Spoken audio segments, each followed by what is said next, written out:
So I'm here to talk about women today. Actually, that was news to me about 5 minutes ago, so yay to me, yay to us. So what's best in life? Does anyone know? No, you're a misogynist. Come on. The best thing in life is to be in control of your own destiny. And how can you do that in the gaming world? What better way than to be able to make games, publish them yourselves, so that you can make more games after that? So a little bit about Kixeye. We've been around for about 4 years. We started with 3 people. We're now about 500 people. We have 4 games in the marketplace. And all this started basically on a shoestring budget. And I think our story mirrors a lot of your stories here, maybe earlier in the beginnings of your story. And I think there's a lot of lessons that we can share so that you can hopefully share in the same success that we've had over the last few years. Is this working?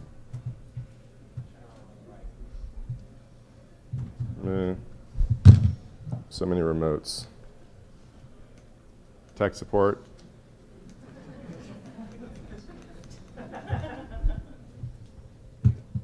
Which one? Oh, the next button. Yeah, I run AV at the company as well. So, what's going on with publishers these days? It's obsolete in the free-to-play market, in the mobile market, and the browser market. In order to be a great game maker these days, you really have to be a great game company, and there's a very big difference between that. Basically, if you're smart enough to make your own game, you can publish your own game.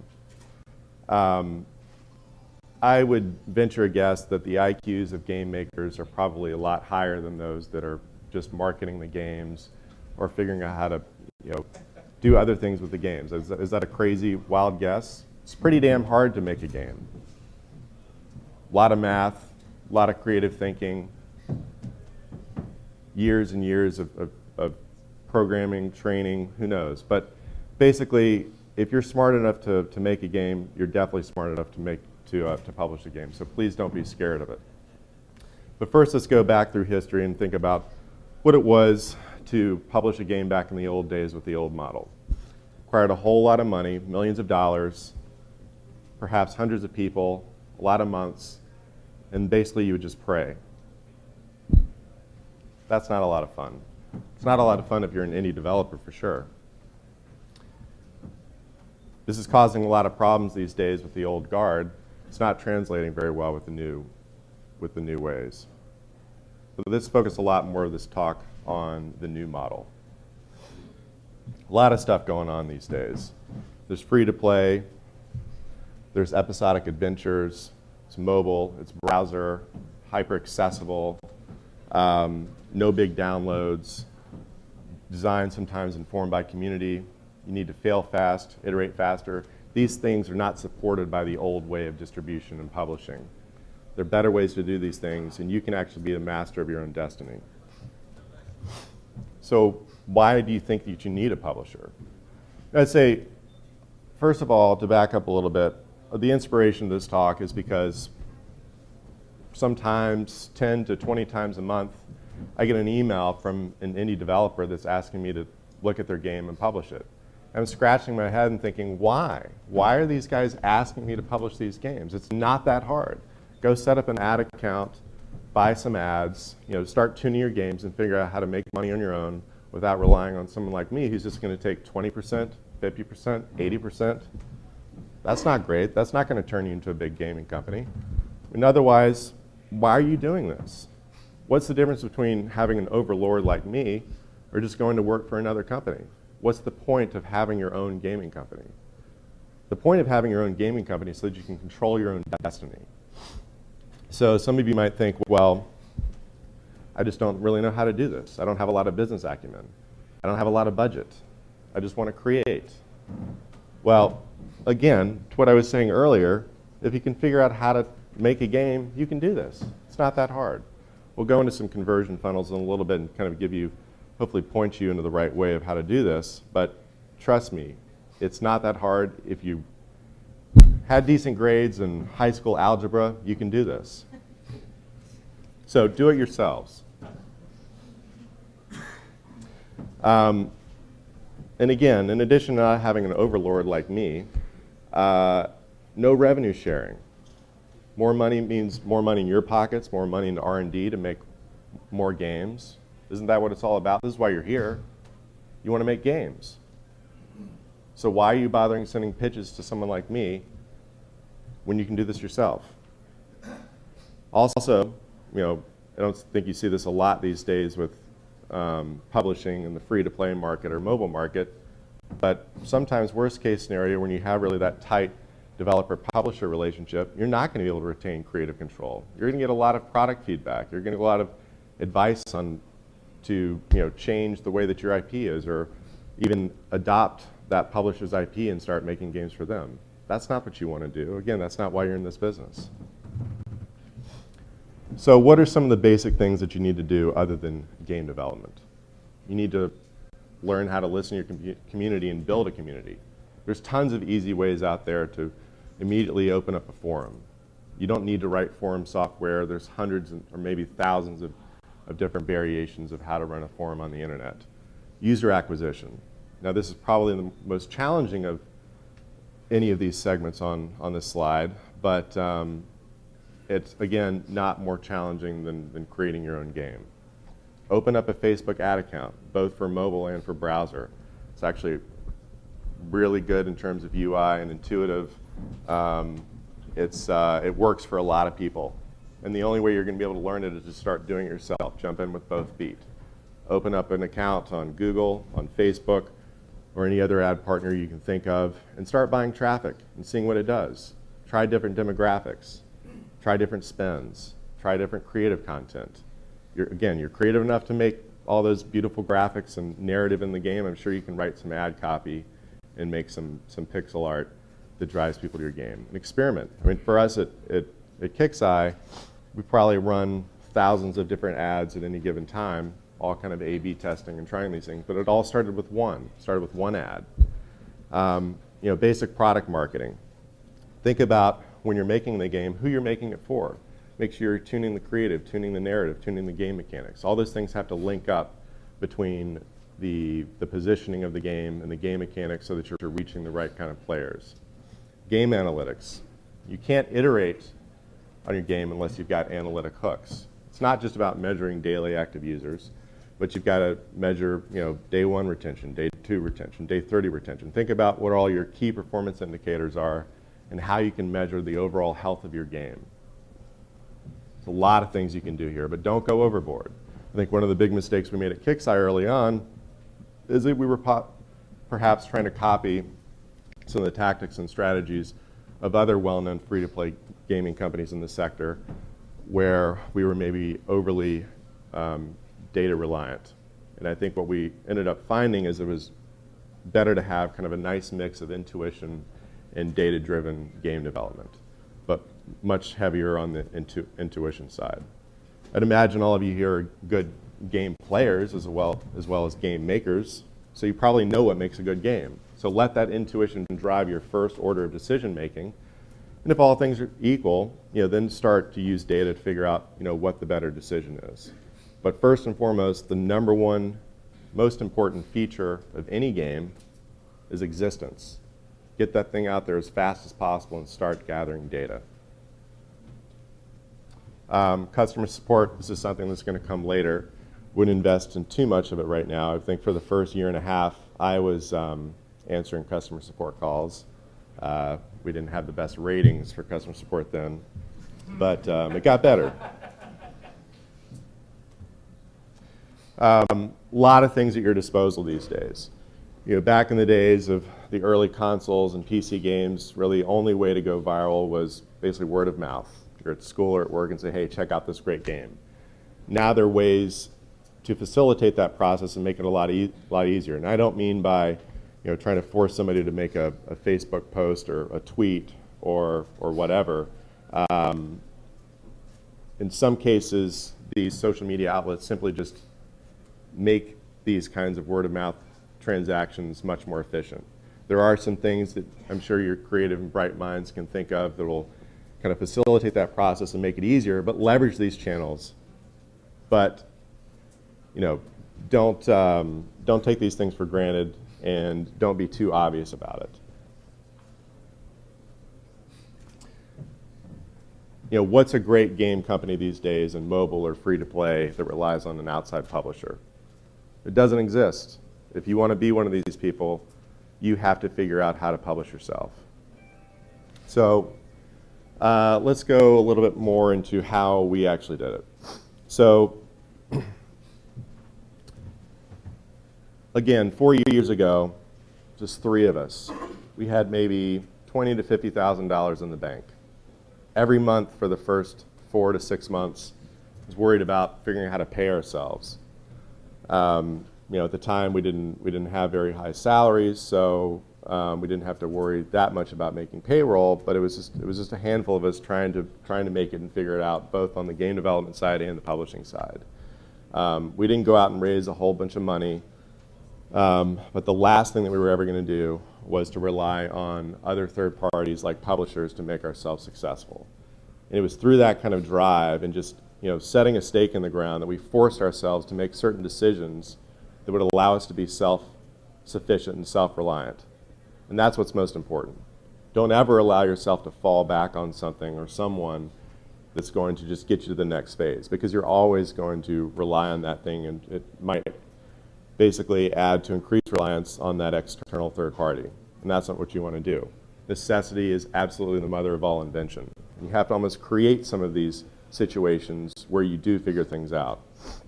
So in our specific case, which isn't exactly the case anymore, but sometimes there's pockets of opportunity in terms of genre, there was a very obvious case for us 4 years ago, specifically on Facebook, where there was a whole sea of games that all looked kind of the same. They were for kind of a mass-wide casual audience, and we took that opportunity to make games for a smaller, kind of more core audience, something that we wanted to make games that basically appealed to ourselves. Long story short, after a few months of iteration, we started to figure out what would eventually make our game successful in terms of self-funding the business. And it really comes down to this. Now, back to your high school algebra, you have to make sure that long-term value is greater than CPI, cost per install. By the way, if you don't know what some of these abbreviations are, Google them. You really need to master these things. If you're going to be a publisher of your own games, you've got to be a master of basic performance advertising. You need to speak the language of the advertisers that you're going to be dealing with. So you got to figure out how to make your long-term value of a user greater to cost per install. Easier said than done. But put some stakes in the ground. Start figuring things out. My personal approach to building games and building products, when you're kind of looking at the meat of things, beyond just whether or not this game kind of appeals to people and delights people, there's always multiple kinds of efficiencies that you can build into the game. Starts with CPC when you're buying ads, cost per click.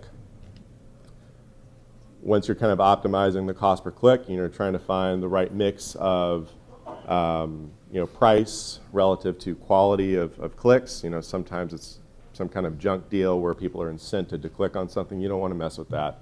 You want kind of organic clicks, people that respond well to your ad creative, where they're not incented to click. Is what I mean. So once you get a cost per click, then it comes down to cost per install, and the piece in between is really your conversion, your CVR.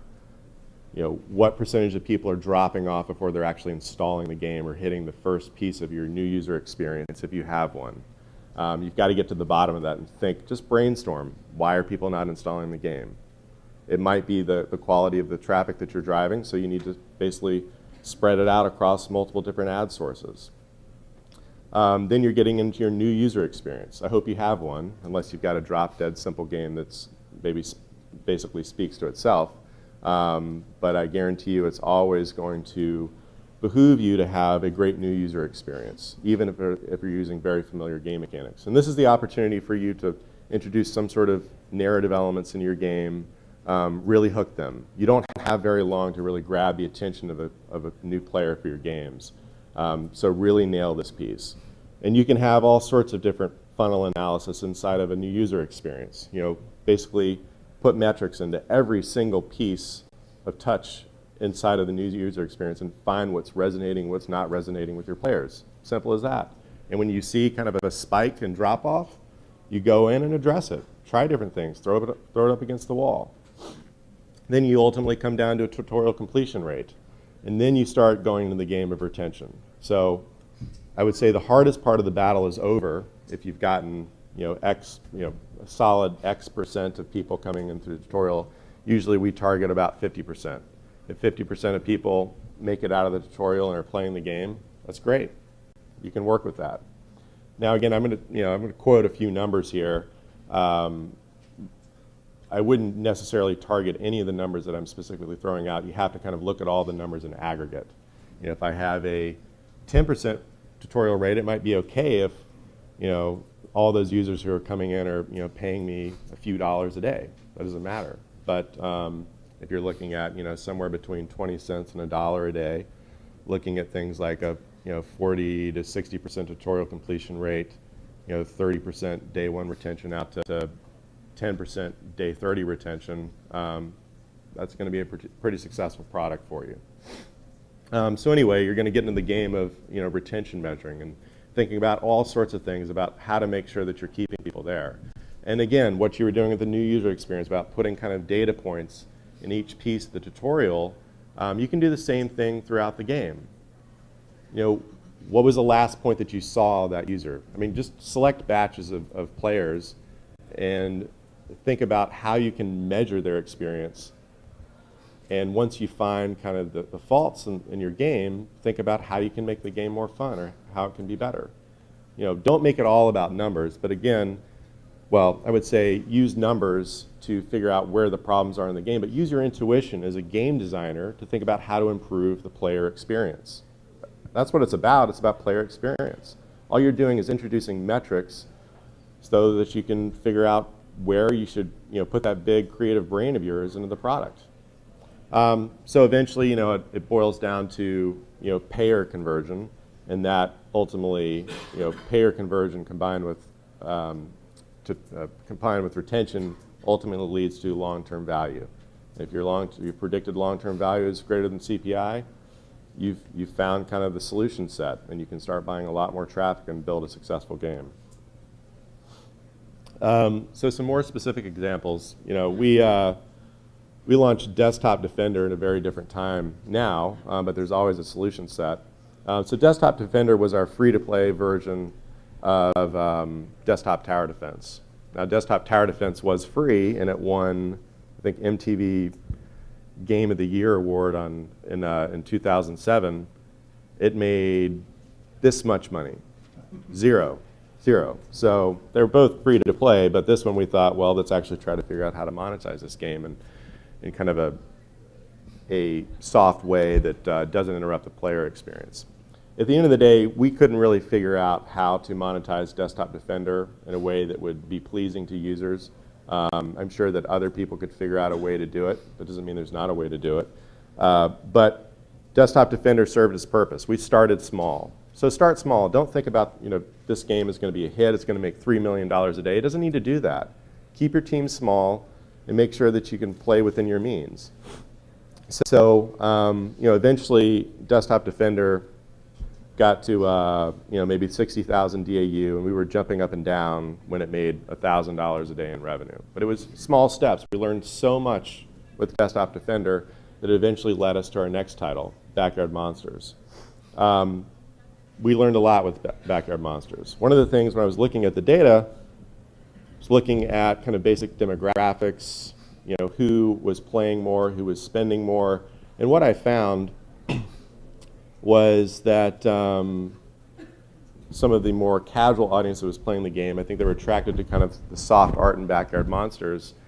They were being turned off when they were attacked. I saw all these 5-star reviews, and then later, from the same 5-star reviewers, it was turned to 1-star. It's like, oh my God, I came back to my base, all my monsters are dead, and it's blown up. What the hell is wrong with this game? So clearly there was a bit of a mismatch between the art style that we're using in the game and the game mechanics.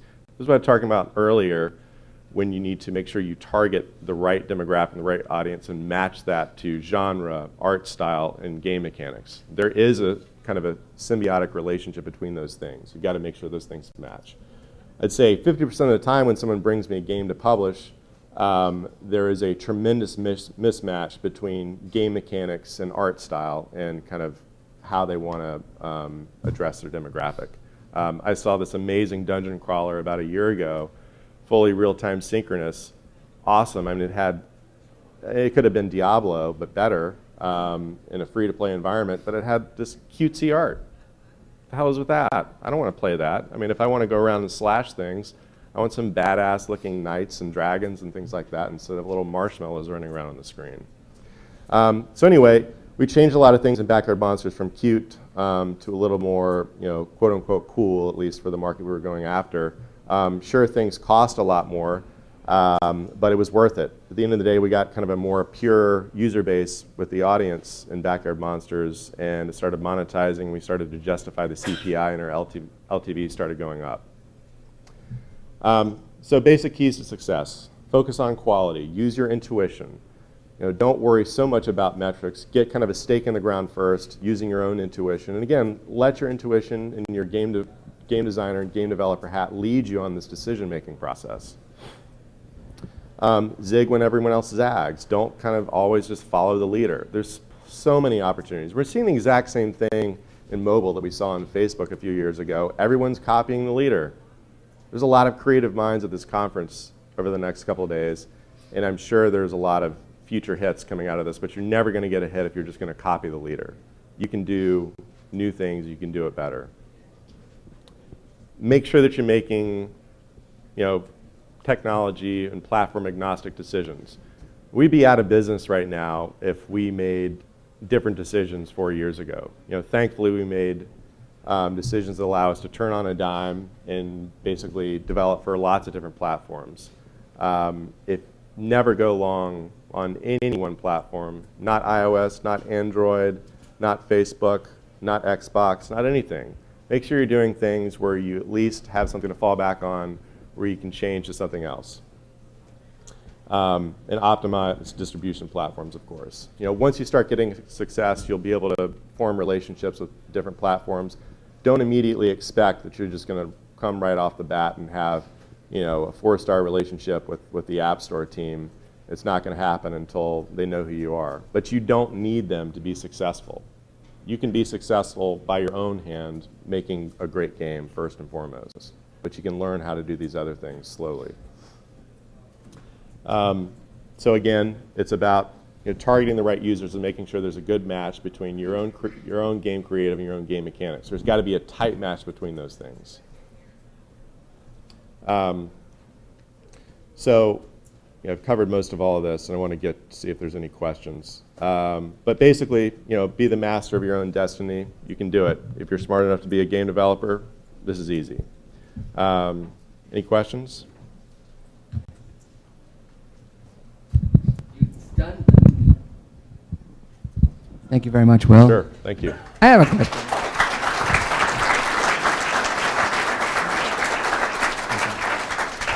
I have a question, and I just wanted your opinion on what has changed in the industry, in your opinion, that has made publishers obsolete. They were pretty important for a long time. It's shelf space, basically. I think the notion of physical shelf space has changed. I mean, sure, there's virtual shelf space and top grossing apps or featured apps or things like that, but for the most part, it's new methods of distribution and new kinds of games. Awesome. I really appreciate your time. Thanks for coming and opening the show for us. Appreciate it.